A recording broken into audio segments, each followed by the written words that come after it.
Hey, it actually works. Honestly, so many times I don't expect this to work. Gotta hydrate. Text, join, blah, blah, blah. That was a terrible explanation. Woo! I apologize. This is what you get when you get unedited Darren. Okay. So Yash Wadwani asked, can you make a video on how to make a stopwatch app in Thunkable? Well, yes, I can, and that is exactly what we are doing today. I try to respond to all of the comments on all of my videos on this YouTube channel, Thunkable X tutorials, and this is one of the ones that stuck out to me. I've had some others where some of you are asking for some more, I guess, beginner level tutorials where we take things slow. I'll walk you through how to do something. And so what I thought would be fun for you today is for me to make a unedited video where I'm just talking to you. Everything's recorded. I don't take out all my pauses when I'm trying to figure something out, and I just kind of walk you through it. So we're going to create a stopwatch app today in Thunkable X. And so what I'm using as like a baseline of what we're going to do is, you should be able to see here, I have my stopwatch app up on the iPhone. And yes, this is what I'm going to try and recreate in Thunkable. So here for the stopwatch, you can press start, and that kicks off a stopwatch. You can stop that, restart it again, stop that. You can reset it back to 0. Now while it's running, you can press the lap button, and that adds some laps or times to a kind of list down here. So depending on how long this video takes, we will get into that. But yeah, for now, let's go ahead and look at creating this stopwatch. So the first place I always start out when I'm trying to figure something out, well, first I usually go to the documentation, which we might touch on that a little bit. Actually, let's go ahead and go to that, because I know, well, let's do this first. Let's search the community, and I did cheat just a little bit. I know there's an article here that I'm looking for, but I just want to show you here on community.thunkable.com, and then I'm in the search section.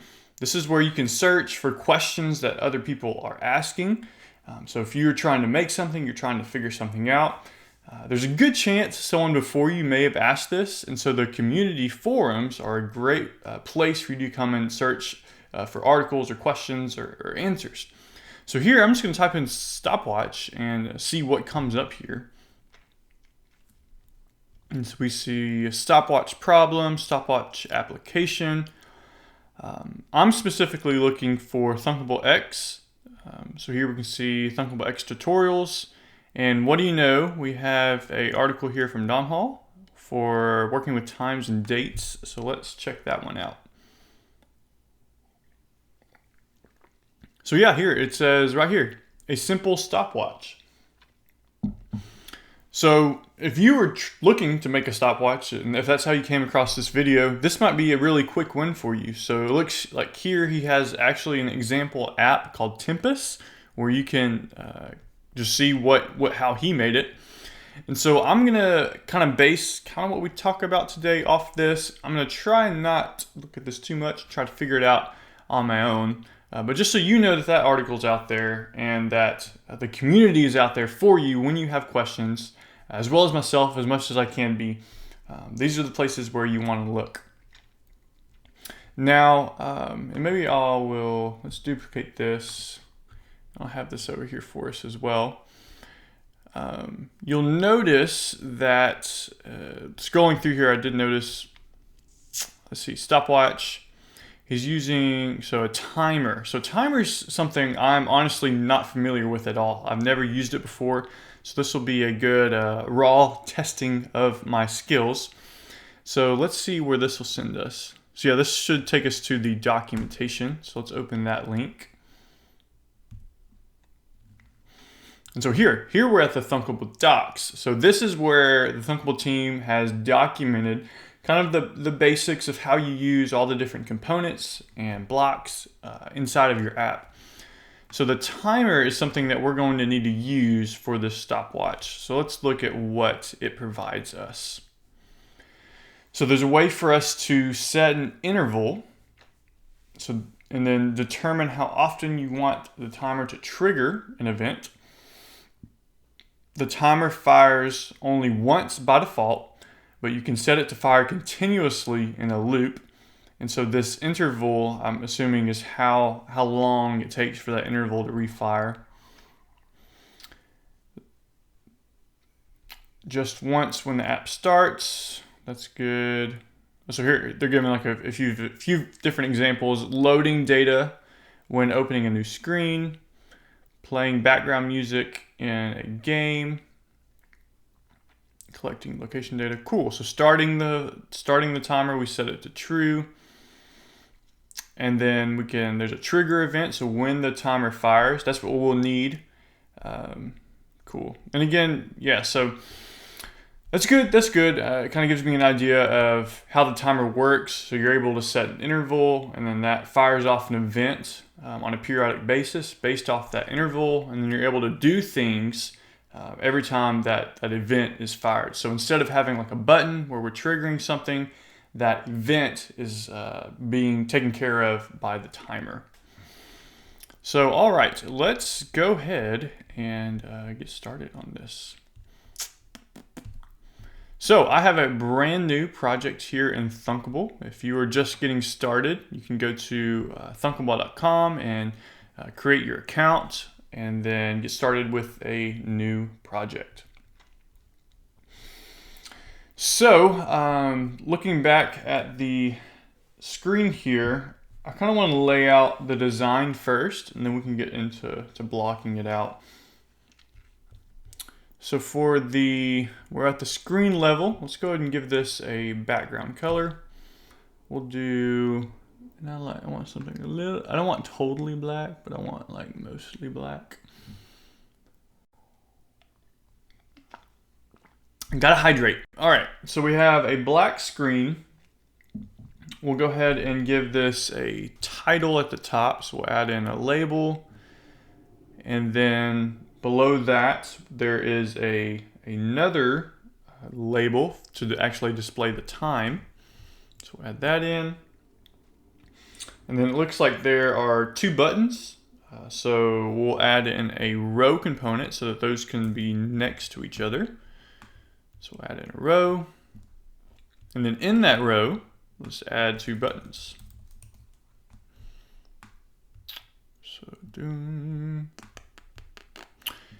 I'm trying to decide how I want to do this. So I know when I press start, the start button goes away, and then there's a stop button there. And the lap button stays. And then if it's not equal to 0, then there's a reset button. So I can press reset. All right, so let's try it this way. Let's go ahead and add in 4 different buttons here, because it looks like there's kind of 4 different actions we can take. So I'm gonna go ahead and rename these just so we can remind ourselves. So there is a lap button, a reset button,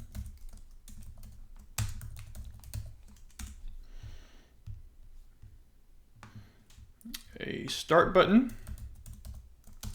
And this will really help us out when we get to like the different type of events. This will make it pretty easy to understand from a coding perspective. And then we have our stop button. Now, let's go ahead and update these, kind of give these some context on the screen. So we have lap, and then Apple has these circular buttons. So let's set the border radius to, how high do I have to set it for it to be a circle? That looks good to me, whatever. So we'll do 100 radius, make it super curved. Super curved. I think I need to adjust the height maybe. Let's see, that's what this is all about. I can figure things out. That's why we're hanging out here. So the height is, actually I think, Let's do this. Actually, I think there's an article on how to make a circular button, and it involves math, I believe. So let's type in here circular button.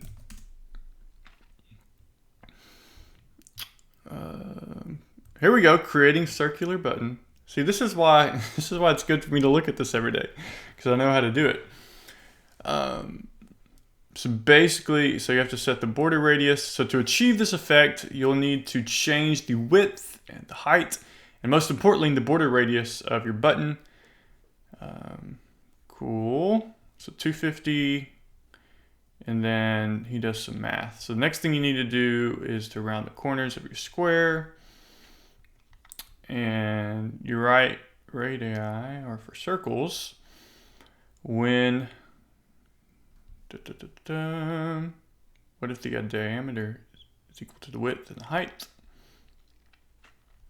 Well, what if we use a border radius that is half the circle? All right, so here's our answer. Remember that we started with 250 square. Well, what if we use a border radius that is half the width or height of our square? And we end up with a circle. So here's my answer.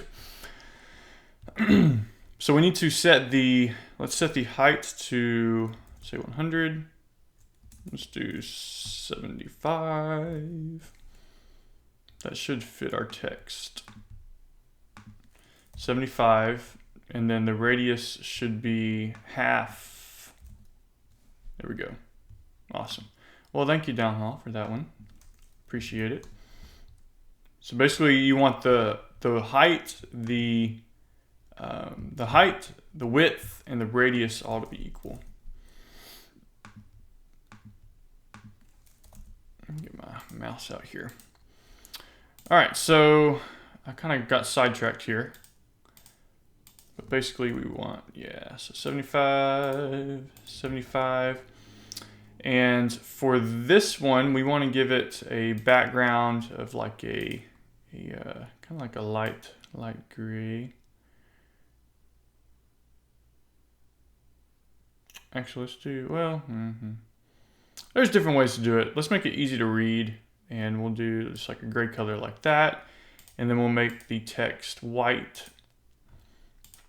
All right, so we'll call that one done. The next one was a reset button. So let's go ahead and format this one similarly so it looks similar. Actually, we want the text to be white. We'll set the text to reset. And then the background color we'll make a gray. And then we need to update the height, width, and radius.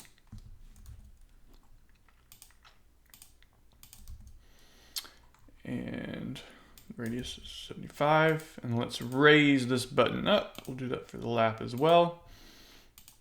And then we need to do the start and the stop. So this one is the start. We'll make the background of this one a green color. That's the text color, so make that white, and we'll make the background green. Let's make it a more fun green. I don't really like that green. Where are we at? There we go. I like kind of like a little bit of a neon. Like my friend John Mayer. All right, and for our last button, we'll call this stop.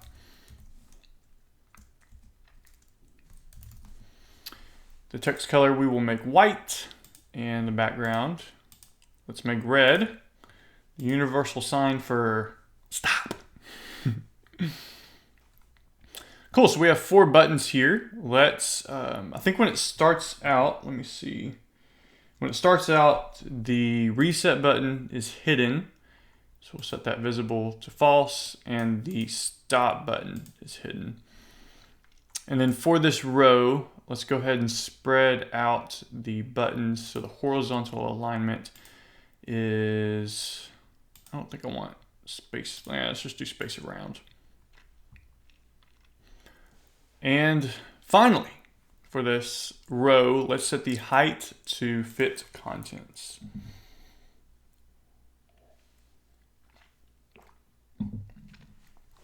Cool, we are well on our way.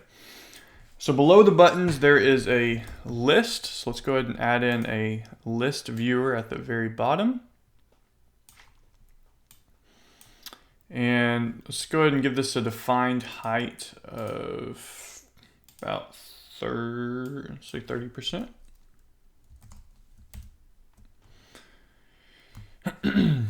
And then we will give, let's go back up to our label here. So at the top, let's give this a name of Stopwatch.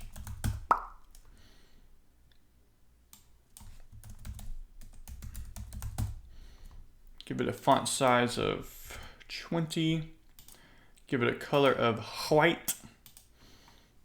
Cool. And then this other label, this is actually our, we'll call this the timer label.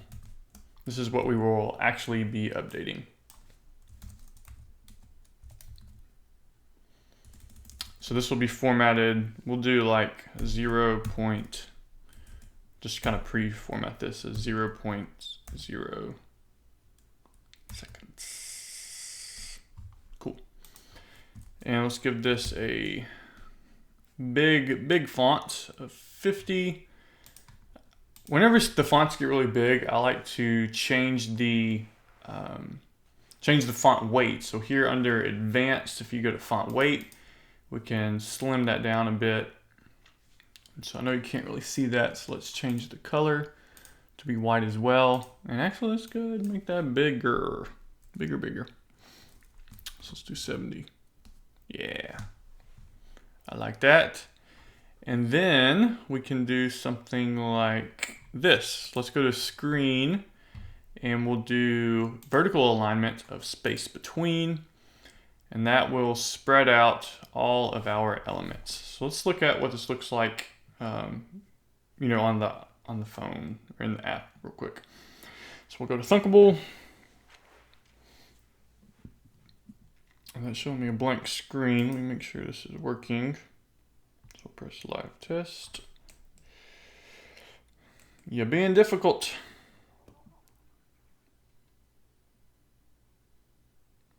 Awesome. Okay, so here, yes, we have Stopwatch. You can't see the list viewer at the bottom, but we do have these start and lap buttons, and we have a place to display the number of seconds that it's been going.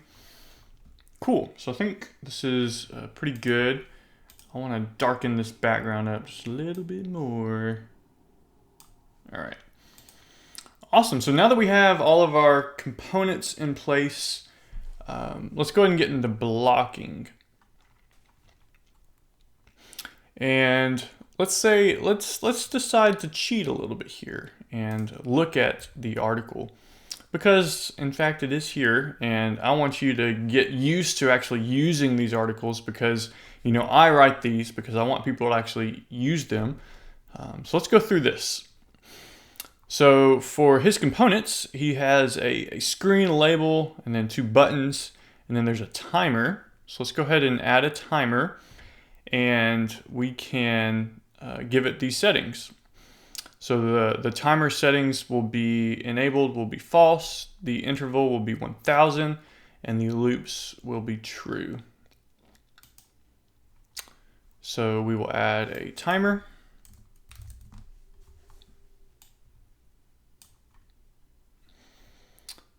Enabled false, interval will be 1000, and loops will be true. So what this should do is trigger an event every second.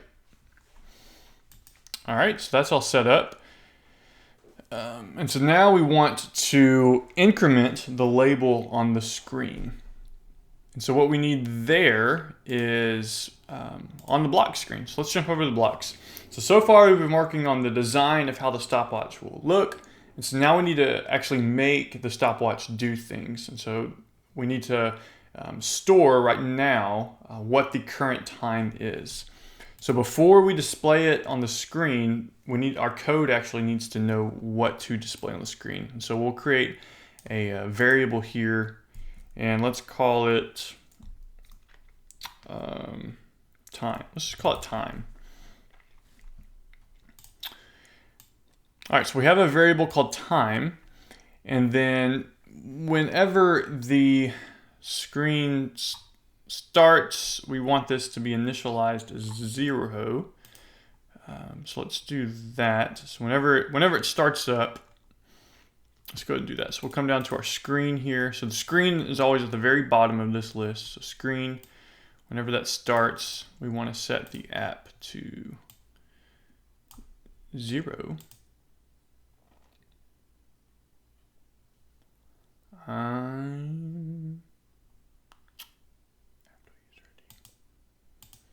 a little confused right now while I'm seeing all these things. Interesting. Okay. Side note, this looks like a bug, possibly. Why am I seeing all these other variables in here? Are these from another app? Do I have another screen open? I'm so confused. Anyways, if you work at Thunkable, this is weird. Anyways, but for the rest of you, so we want to set the time equal to 0 whenever the screen starts up. Easy enough. So yeah, that should be set to 0. And then also when it starts, we want to update the label to this, and we'll do join of the variable. So what we're trying to do is display on the screen what the code actually says the time is. So we will get the time here, and then we'll just append to that seconds. And so let's make sure that works in the app. And so yeah, now when it opens up, we have 0 seconds. Cool. Now I'm going to try and do this.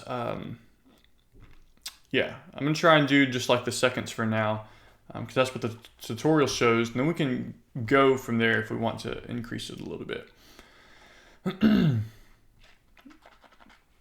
All right, so let's look at our timer real quick. Timer label. Let's look at the actual timer itself. So from timer enabled, we can set that to either true or false. So enabled, it looks like what that does is turn the timer on and off. So we're going to want to do this whenever the start button is whenever the start button is pressed, or whenever the stop button is pressed.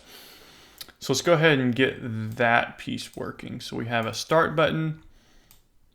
So when the start button is clicked, we will set the timer enabled equal to true.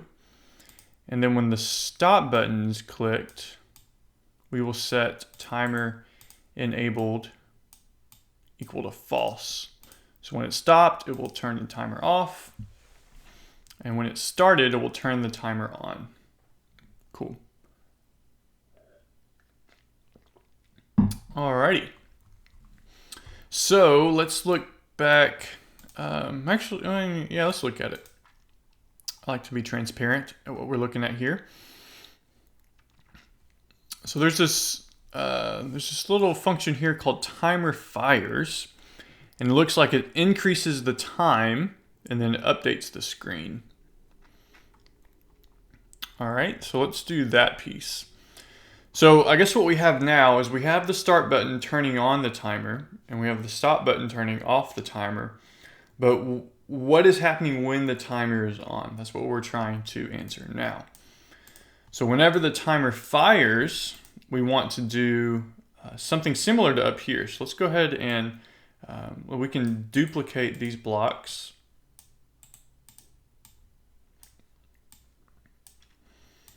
And put those in there. So we want to set the time to, and actually we're going to change this. Whenever you're working with numbers, there's actually a little variable function here called change. And what this is really good for is what we're doing right now. We're incrementing. Incrementing just means like adding 1 every time or adding 2 every time. So let's go ahead and use this instead of set. So that'll save us some space on our math blocks. And we want to change the time variable by 1.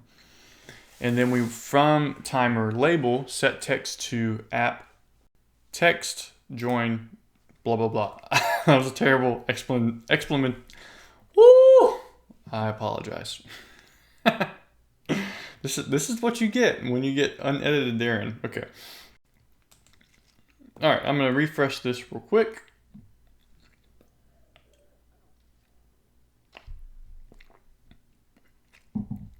So now if I press start, I hope that this changes. Hey, it actually works. Honestly, so many times I don't expect this to work. But yeah, it does. Okay. So you can see it's going, but I have no way to stop it. And that is because I didn't hide the start button and show the stop button. So let's do that now. So whenever the start button is clicked, we want to update the stop button's visibility. Change that to false. Wait, no, stop button we want to show. So stop button would be true. And then for the start button, we would want to make that false. So start is false. Awesome, let's try that out. And let me change, I'm past my nighttime, so I gotta turn that off. All right, so start. Uh-oh, I think it didn't catch one of the updates.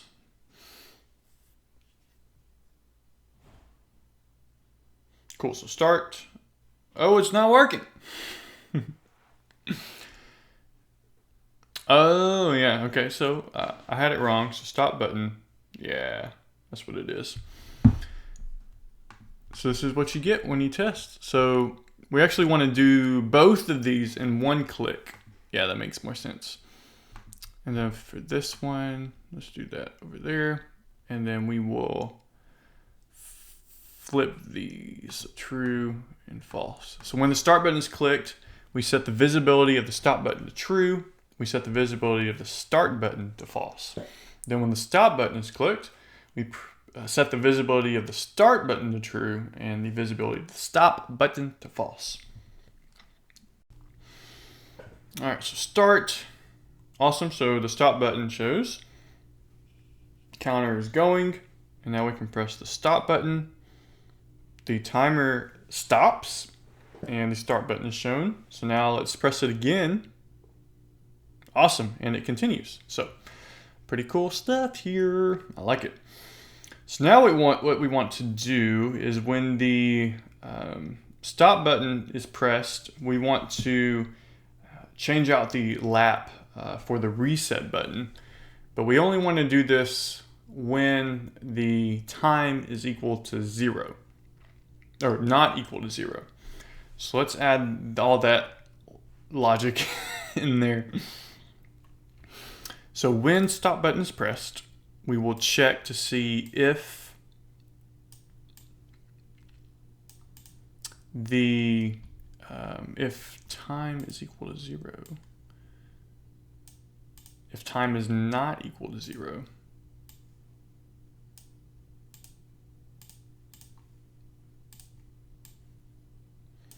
All right, so if app time is not equal to 0, then we want to change the visibility.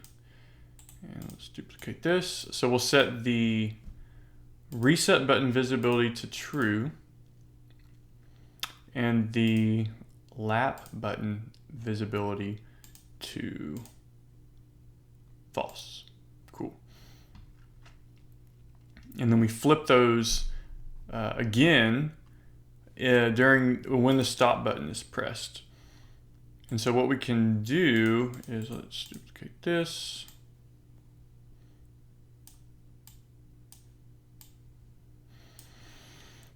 So reset button is set to false and this is set to true. And we actually don't need to do an if block here. You can for good practice, but it doesn't matter because in any case, whenever the start button is pressed at any time, we want this to happen. So we don't need to actually check for anything here.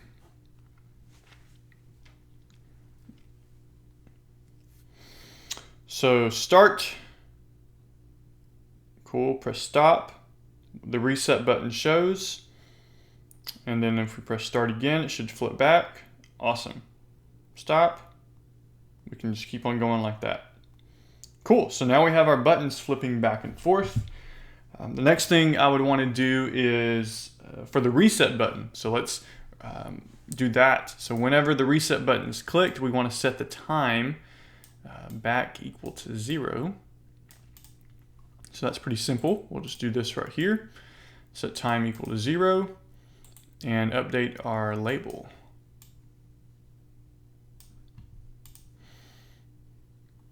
Cool. All right, let's see if that works.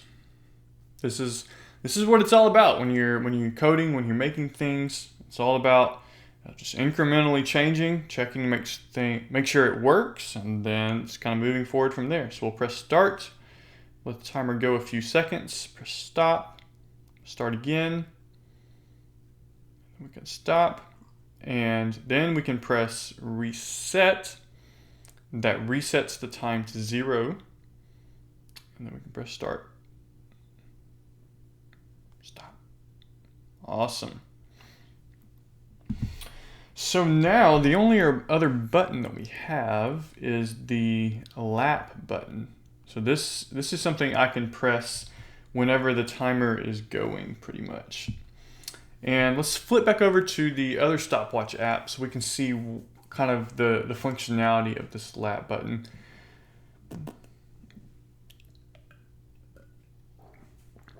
All right. I wonder how it looks to you that I'm doing all this. I wonder if I should be... I apologize. I'm a simple guy. All right. So we'll press start. And if I press the lap button here, you can see it saves a certain time associated with lap 1. If I press it again, it just keeps on adding those laps however many times I press it. And the way this is used in like races is if you're doing like track and field, they'll have like a 5,000 meter race. I don't know what they actually do. A mile long race. If you're doing a mile, it's 4 times around a standard U.S. or United States track. And so what they do is they want to kind of see how well they did on each lap, so they can see if they need to slow down on like the earlier laps or if they need to speed up at certain points. This is what the lap feature kind of allows them to do.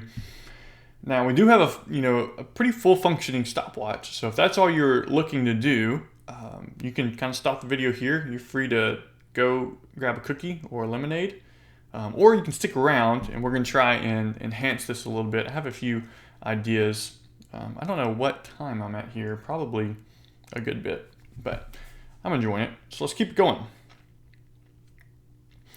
So let's see if we can add this lap feature where we are saving a certain time in the list viewer.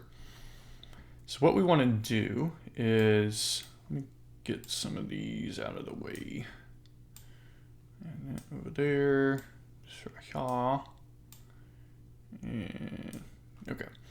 So when the lap button is clicked, we want to get the, I guess what lap they are on. So maybe we can create a variable for that. And then we want to get the time that they're currently on and then save both of those things in the list viewer.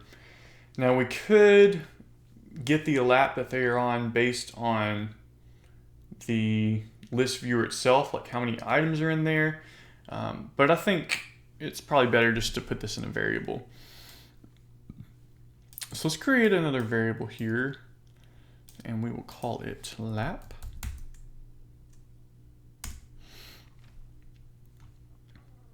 Oh no. Okay, let's just, oh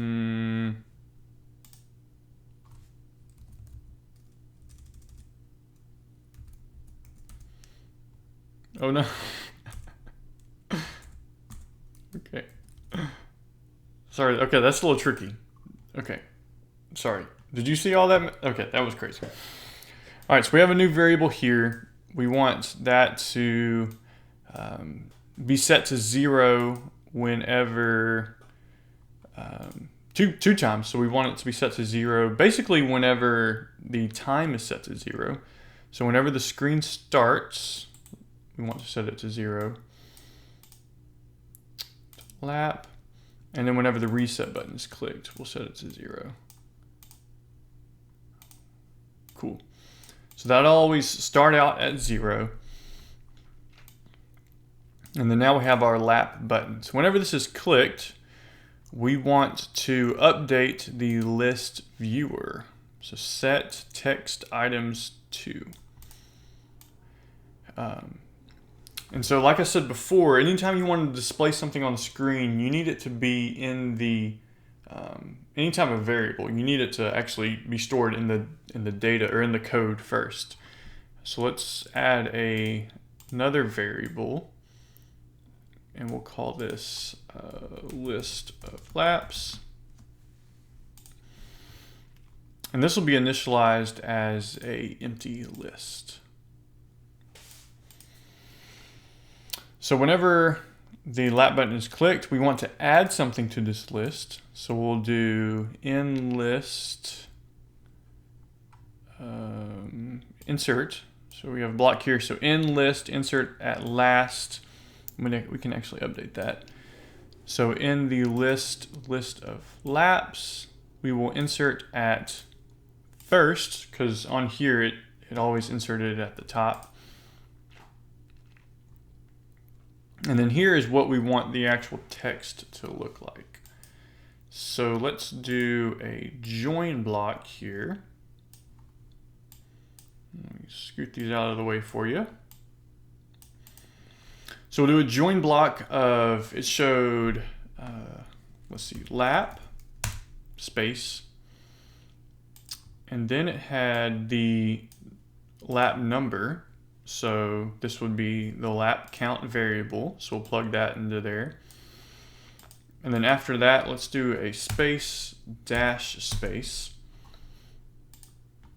And then after that, let's just go ahead and display whatever is currently displayed on the screen. I think that'll be an easy way to do it. So we have timer label. And if we go to this is the label where the time is showing. We can do get text.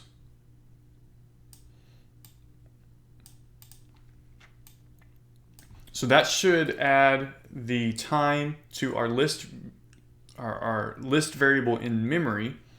And now we want to show that list on the screen. So all we have to do is plug the list into here. So app list of laps, that's our variable. We can plug that into text items. So let's go ahead and pull this up and see how I did. How's my logic?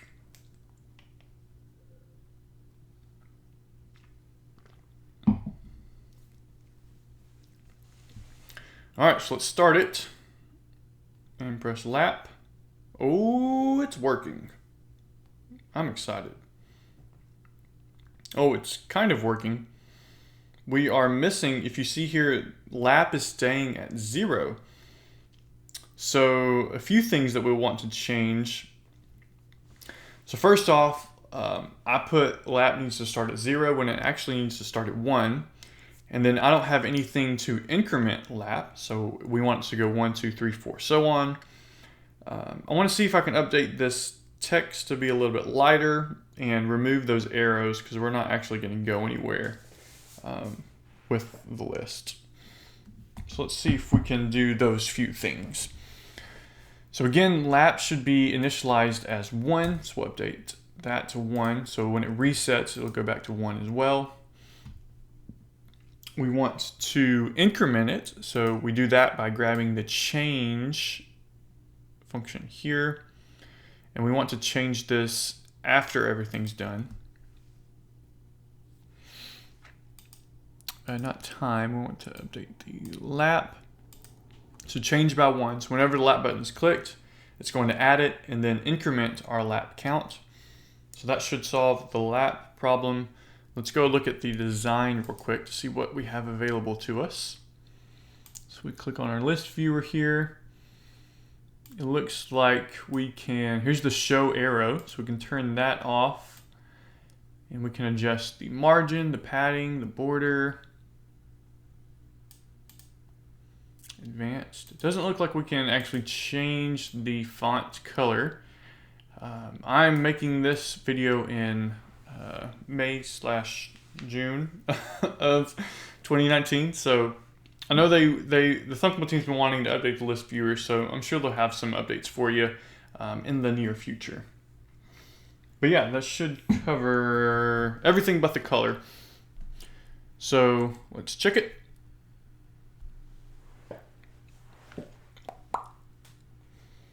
All right, start. Lap. Lap.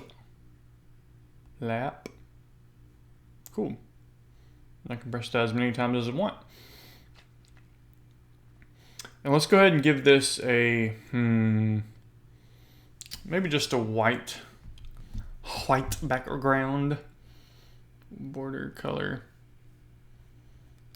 How can we do that? Just so it's easier for you to see. Let's see. We'll do a column. We'll put the list viewer in a column. And then we'll set the background color of the column to white. And let's adjust the height to fit contents.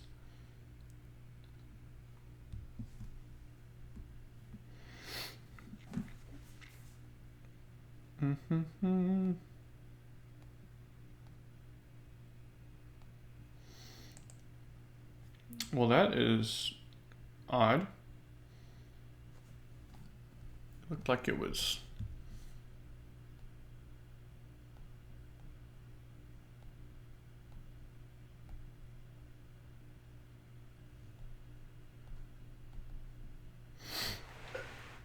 Am I the only one seeing this, or am I going crazy?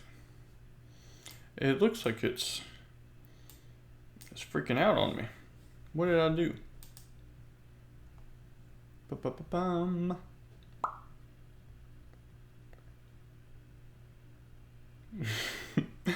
Does it not like being in a column? I mean, this is weird, guys. I mean, I tell you. Interesting.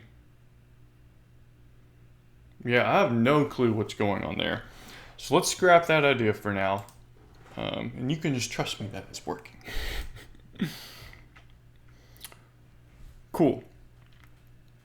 So now that we have the lap feature going, I did notice one thing. We want lap to be disabled by default. So not hidden, we want it to be disabled where you cannot press it. So we'll set it to disabled here. And then we will turn it on whenever the start button is pressed. So here, so we'll go to lap button. At the very bottom, there's a disabled. So whenever the start button is pressed, we'll set disabled to false so that it is enabled. And then we want to put it back to disabled whenever the stop button is pressed. And I know it's hidden at this point in time, but we'll just do it for good measure. Let's actually do it for the reset button as well. And then also for the reset button, we should flip these back and forth. So set the lap button visibility to true. So visible. And then set the reset button's visibility to false. That'll give it I think the exact same functionality that's on the current app. It's visible to false. I know my code is getting a little crowded here. Let's go ahead and put this guy over here.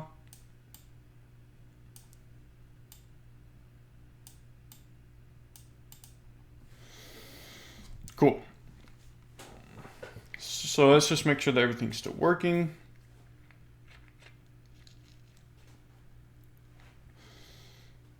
So start,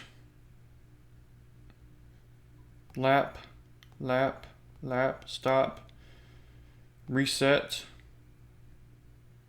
So lap is, so it just flipped. So lap is now shown, and I can't press it because it's disabled. And then we can press lap again.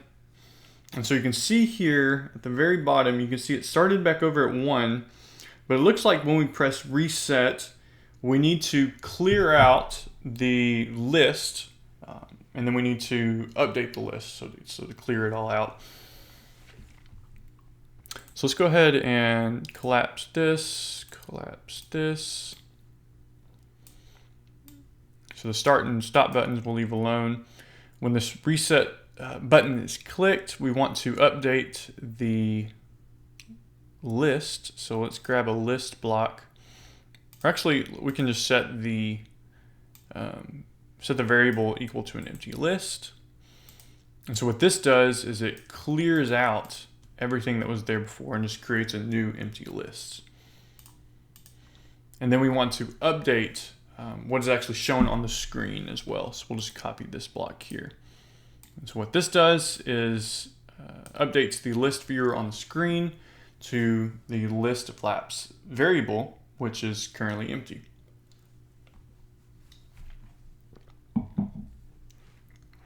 So we will press start, lap, stop, reset. That clears everything. Start, it counts up, lap, stop, reset. Awesome. So that was everything that I already gave you one out. So if you're still with me, I think you just kind of want to see how much we can do. And so we've created like the fully functioning stopwatch app. We've added the lap feature where we're kind of storing different values. And so now we'll kind of want to test the limits and test how good I can think on the fly. And I'm not super satisfied with how the timer is just counting up second by second. On the other app, it is you can see like the numbers changing. So it's counting up from 0 to 100. And yeah, so I think I kind of want to do something crazy like that and see if Thunkable can handle it, honestly. So let's leave the, what all do we want to do? Let's see, we'll go ahead and let's just kind of clean up our screen here. So we'll have our block. Oh no, I just deleted it, didn't I? Ooh, that saved me. Okay, so let's collapse this block. And we have our variables here.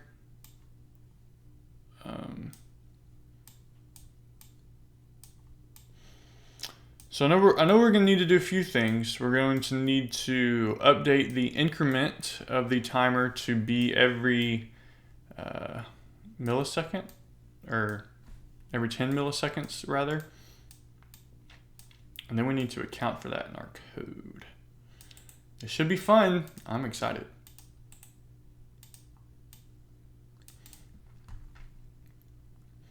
Cool, so let's go back to the design screen and find our timer. And so right now it's every second.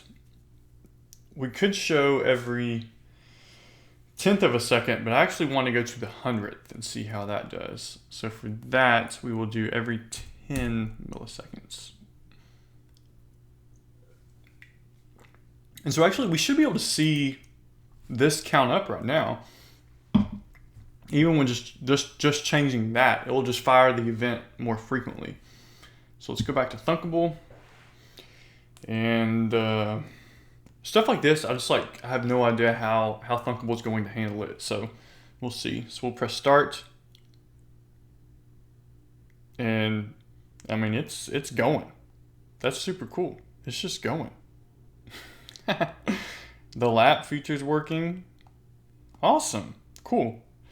So now that that's going, we want to, I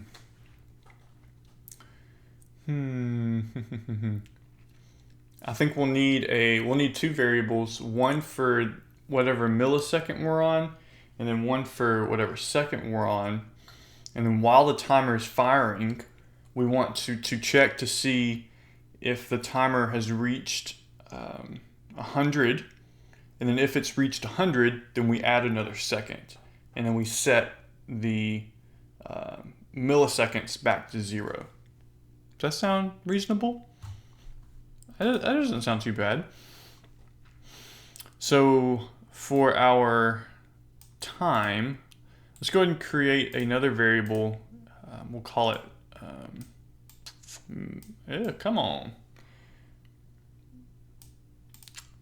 So let's just call this ms for milliseconds. So we're going to be updating our timer here. So for our timer, we are going to, instead of changing time by 1, we want to change milliseconds by 1, okay? And then we want to display that on the screen. I think I'm gonna need to, I'll update that when we get there. We're good. Come on, we got this. So it updates it on the screen, and then if we run this check of if milliseconds is equal to, what did we say, 100,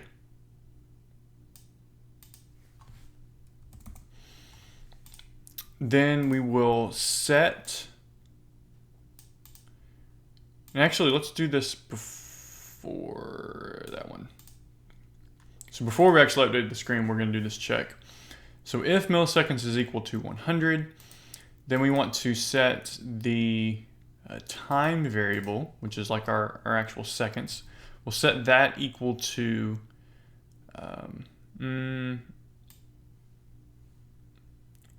let's use the change block. So change time.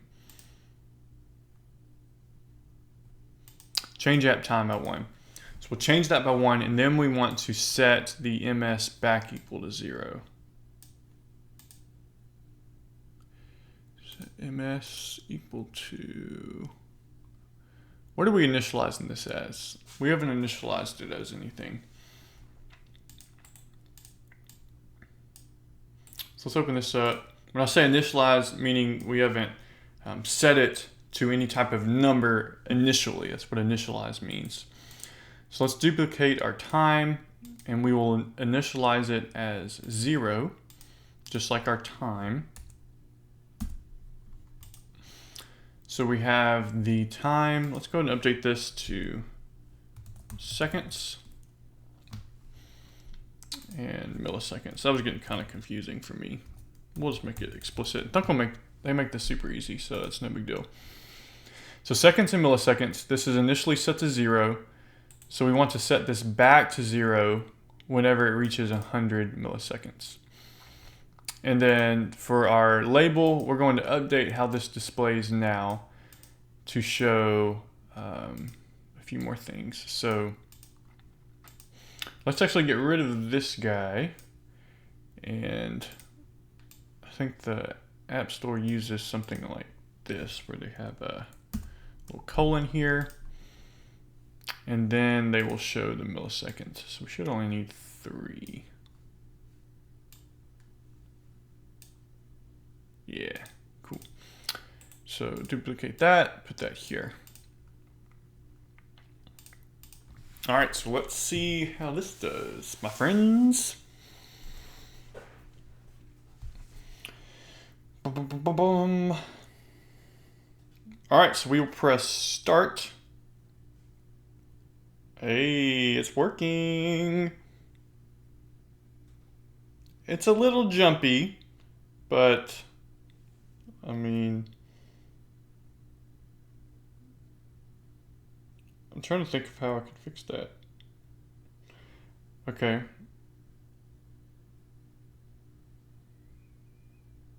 Cool. So the way to fix that is,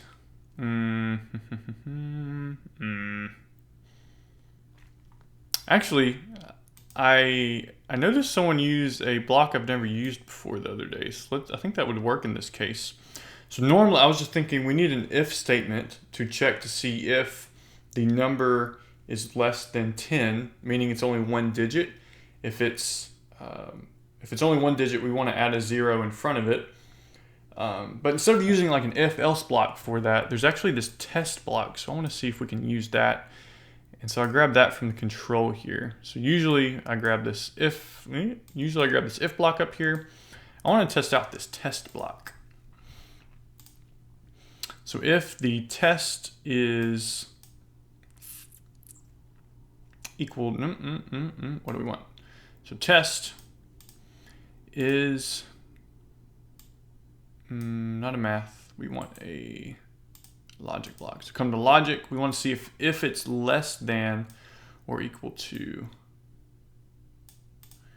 we'll grab a math block of 10.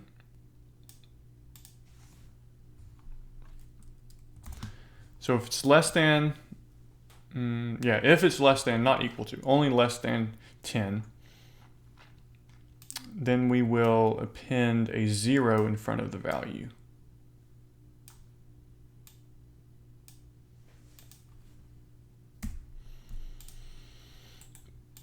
Duplicate milliseconds.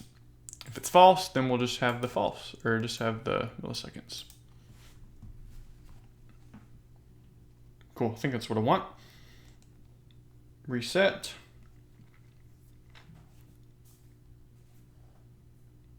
Start. Uh-oh.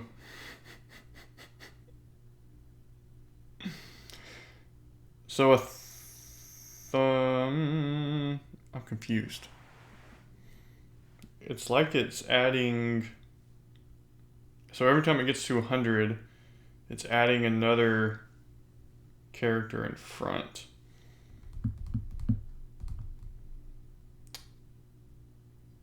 So it's when it gets, if it's equal to, so it's whenever this happens. So if it's equal to 100, then we change it by 1. We set at milliseconds to 0.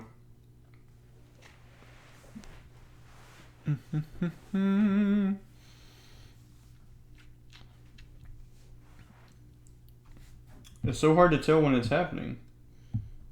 We need to. Okay, we'll come back to this in a second. So reset. I just noticed. So when I press start and stop, I'm noticing. Oh my goodness, I'm noticing so many bugs now. This is so bad. I'm breaking everything. Okay, when the reset button is clicked, we want to, I don't want to duplicate that. I want to expand it. This is going downhill real quick. Let's see how long I've been recording. Oh my goodness, 1 hour. Okay. We gotta wrap this up, Darren. Okay, no one, literally, if you're still watching, like honestly, I'm going to consider you a true fan, and you can ask me anything, and I will just let me know. Just let me know down in the comments. Say, hey Darren, I watched till the end, and I don't know. I'll try to do something special for you. Thank you. All right. This is what it feels like, and I know I'm going off because it's late. So have you tried like streaming on Twitch? It's like when you go on Twitch and you're like scrolling down to the bottom to see all these people that are just hanging out by themselves, and that's how I feel right now. I don't know if it's true or not, but hey, I'm committed to wrapping this up for you. I know I'm kind of exploring here, but okay, back to it. When the reset button is clicked, what I just noticed was we also need to set the milliseconds back to 0.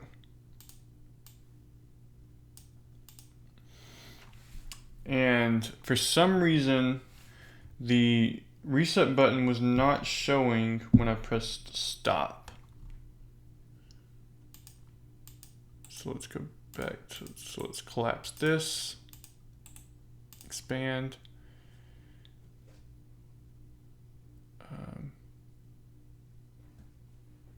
If app seconds is not equal to 0, Oh, okay. So it's just a little check right here.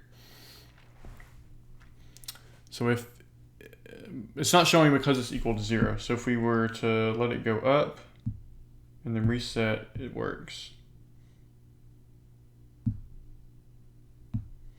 So what we want to do is update this to say or. We want to add an or here. So we'll add in this check as part of that, but we want to duplicate that and also check to see if milliseconds is 0. So we want to show the reset button unless both seconds and milliseconds are equal to 0. Cool, so that's working now. And when I press reset, it sets everything back. Cool. So let's have the screen start out at 0.00. That'll get rid of that 0 seconds. And then for oh my goodness. Collapse.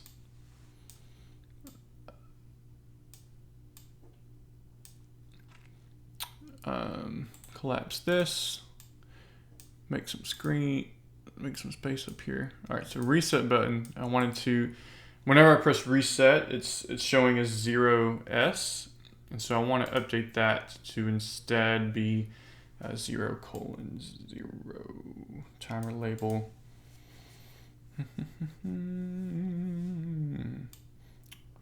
So yeah, let's just update this to 0:00. Awesome. I say awesome, but is it? And it looks like I want to do this whenever the screen starts as well. So we're going completely back on what we had before. So yeah, what I'm trying to do right now is get rid of that 0s and just show this 0:00. So I had that, have it updating it to 0 on both this when screen starts and when the reset button was clicked. Awesome. So here, stop, reset, stop, lap, stop, reset. So now we just need to address the little thing that I introduced because I'm so...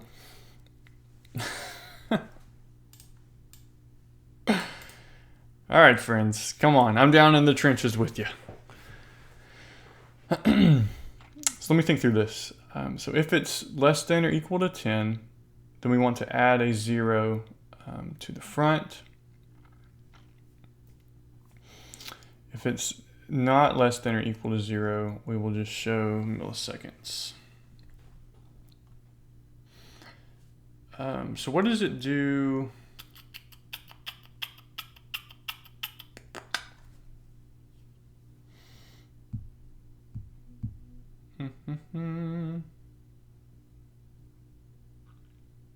Oh, well, there it looks fine.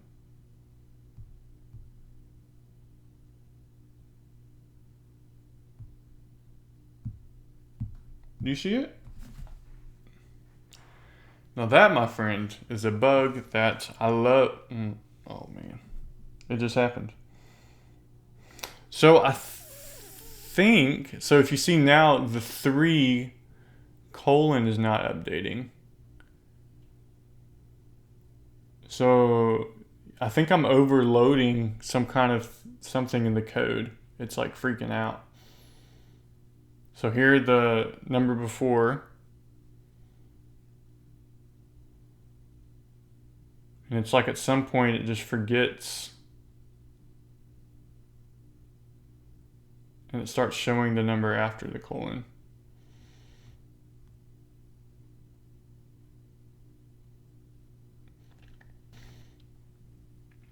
Interesting. Yeah, so maybe that's a limitation on their side. So, yeah, so I think I'm gonna leave it how it is for now. Since it is kind of a limitation, it seems like a little bug. One thing that we could do is update the timer to fire every 100 milliseconds. But that would require me to go back and change a few things in the code. So if you're working on Stopwatch app and you want to include something like this, you're free to do that. But yeah, it's been over an hour. I really hope that you learned something. I was able to show you, demonstrate something to you that's going to help you with your app. Yeah, I'm all about trying to help you and resource you. I've been able to teach myself a lot of concepts in coding with the help of others. I've taken a few classes in school, but honestly, a lot of it has been, guys like me, or me as in the teacher on the video, guys like me sharing this knowledge with guys like you, which is also me. So basically, me looking up stuff online and trying to figure it out on my own. And so I really love learning this way, and I love sharing the things that I learn with others like you. So again, if you stuck around to the end of the video, feel free, or don't feel free, I want you to leave me a comment. I just want to thank you for joining me on this little journey of just kind of like a beginner, very raw tutorial. I know it was long and it was fun, but before you go, I can't let you leave without giving you something for free. So one of the things that I've created for my audience, for my community, whatever you want to call it, is the Idea to App Store guide. So basically, this is a guide that I thought, because I've created my own app and it's on the App Store. So what I did was I kind of looked back and kind of looked through the different steps of creating the app, and I tried to narrow it down, and then I put it into like a 16 page document. So this is just a PDF guide, call it an ebook, whatever, what have you. And it just takes you through 6 steps on how to create your guide. You go from an idea all the way to publishing it on the App Store. And it's packed with links and great resources. And it's really good whether you're a beginner trying to figure out what to do with Thunkable, or if you're an avid coder and you just kind of want to get a solid path forward, or maybe see how I do things. I think it's really going to be beneficial to you. So if that's something that you're interested in, I'll be sure to leave it in a link down in the description, as I always do. So yeah, the Idea to App Store guide, a 6-step guide to taking your idea to the Apple App Store or the Google Play Store. Well, I kind of end all my videos saying a little phrase called happy coding. And since we're hanging out here, the reason I do that is, I've had the opportunity to do a lot more coding in my day job, but for years, this coding has been something that I do at night, just because it's something that interests me, it's something that intrigues me. It gets those parts of my brain working that I really like, and something that I really, really enjoy. And I know that there's times that are frustrating. There's times when I can't figure something out, or I can't find the answer. And my hope is that these videos can give you those answers and revive in you that joy of coding. So yeah, it's just kind of like a concept and a mantra of this coding, this community. It's all a lot of fun. It's about sharing. It's about learning. And through Thunkable, a tool like this, I truly believe that learning can be fun. So I'll leave you with that, my friends. Happy coding.